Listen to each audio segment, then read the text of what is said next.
That's the way I felt when the engine light came on my car, because I knew there was no money to pay it. And you have all these Americans now who are living hand to mouth. Hey guys, I'm off the grid for August, but the last sane Democrat, and I'm pretty sure I mean that literally, RFK Jr., making sense as always. To fund these wars that we're funding, they print money, and that means inflation, and that's a tax on the poor. Oh, the price of food has gone up by 38%. The price of basic foodstuffs, chicken, eggs, and milk have gone up 78%. So his food stamps were 78%, less valuable. On March 1st of this year, he got a phone call from a government phone call, robocall. The recorded voice told him that he was getting his food stamps cut to $23 a month, so 90%. 30 million Americans got that phone call. And, that's the same month we ratcheted up our contributions to the Ukraine at 113 billion. And the Fed printed 300 billion unanticipated dollars to pay for the failure of the Silicon Valley Bank. There's lots of money and we began cutting 15 million people from the welfare rolls. Since then, 4 million have been cut. This is on Politico this morning from the Medicare rolls. So there's no money for poor Americans, and the people that I see are living because of the inflation and because of what's happening with this desperation. The average wage in this country is now $5,000 less than the cost of basic goods, of food, transportation, and housing.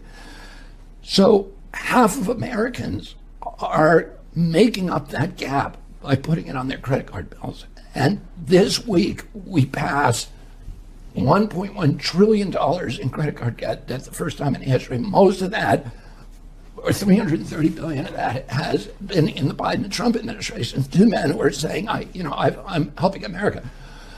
There's $1 trillion in credit card debt, and those people are paying 22% interest. If the mafia did that, it would be called loan sharking. Not dischargeable in bankruptcy, by the way. Right, and it can't be discharged.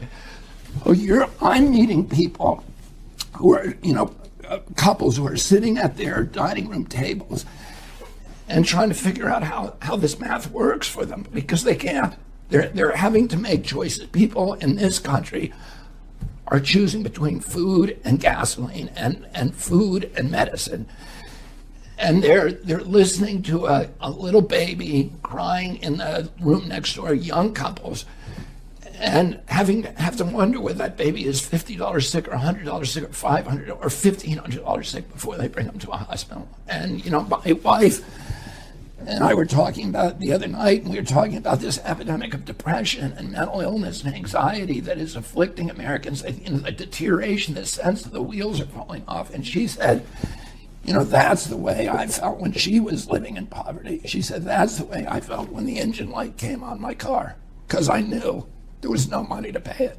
And you have all these Americans now who are living hand to mouth, and they do not feel that anybody is listening to them in the political process. They feel they've been completely abandoned by the Democratic Party and the Republican Party, and that those parties are now serving elites, and that their voices aren't being heard. And particularly now, the Democratic Party has had this very interesting shift where when I grew up, when my uncle was president, my father was in, the Democratic Party was where the people who were poor and working people were. And today, 70% of the wealth in this country is owned by the Democratic Party and only 30% the Republican Party. The top 10 counties, the top richest counties in this country, 9 of the 10 are Democratic counties.